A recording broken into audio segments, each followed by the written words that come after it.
पांचवी का बच्चा आज, ये मैं नहीं कह रहा, ये उन्हीं की सरकार के द्वारा किया गया सर्वे है, दूसरी की किताब नहीं पढ़ सकता।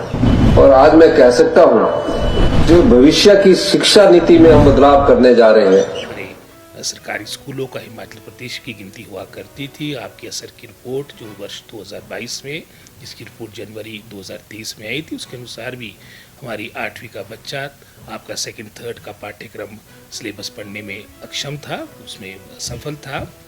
आपके परफॉर्मेंस ग्रेडिंग इंडेक्स के अनुसार हमारी रैंकिंग 18वें स्थान पे पहुंच चुकी थी। तो बहुत से ऐसे फैसले हमारे रिफॉर्म से संबंधित, सुधार से संबंधित हमारे विभाग ने पिछले 2 वर्षों मिली है, जिसके परिणाम अब देखने को मिल रहे हैं। पिछले कल ये रूटीन हमारी बैठक थी और आमतौर पे महीने में 1 या 2 दफ़ा हमारी बैठक होती है, क्योंकि बहुत बड़ा विभाग है और पूरे हिमाचल प्रदेश की अगर आप बात करें कि लगभग कोई 50 से 55% टोटल हमारा जो मैं समझता हूँ कैडर है, हमारे जो अधिकारी है, कर्मचारी, वो शिक्षा विभाग से संबंध रखते हैं।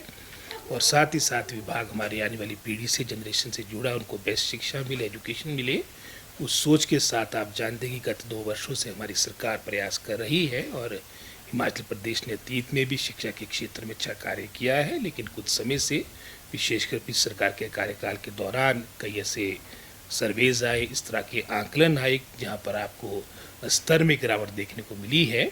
चाहे नेशनल असेसमेंट सर्वे की बात हो, जो 2021 में आपका नेशनल असेसमेंट सर्वे हुआ था, जिसके अनुसार हमारी 21वें स्थान पे हमारी रैंकिंग पहुंच चुकी थी।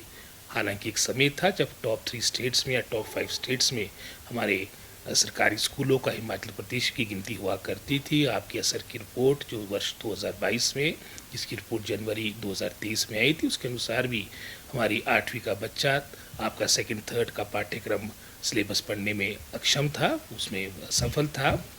आपके परफॉर्मेंस ग्रेडिंग इंडेक्स के अनुसार हमारी रैंकिंग 18वें स्थान पे पहुंच चुकी थी। तो बहुत से ऐसे फैसले हमारे रिफॉर्म से संबंधित, सुधार से संबंधित हमारे विभाग ने पिछले 2 वर्षों मिली है, जिसके परिणाम अब देखने को मिल रहे हैं।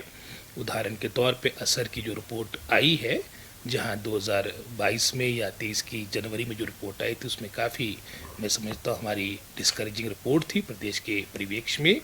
लेकिन आज एक प्रसन्नता का विषय है कि आज हमारा शिक्षा के विशेषकर जो हमारी रीडिंग और लर्निंग लेवल है, वो पूरे भारतवर्ष में सबसे अग्रणी है। यहाँ तक कि केरला को भी हमने किसी न किसी रूप से पीछे किया है।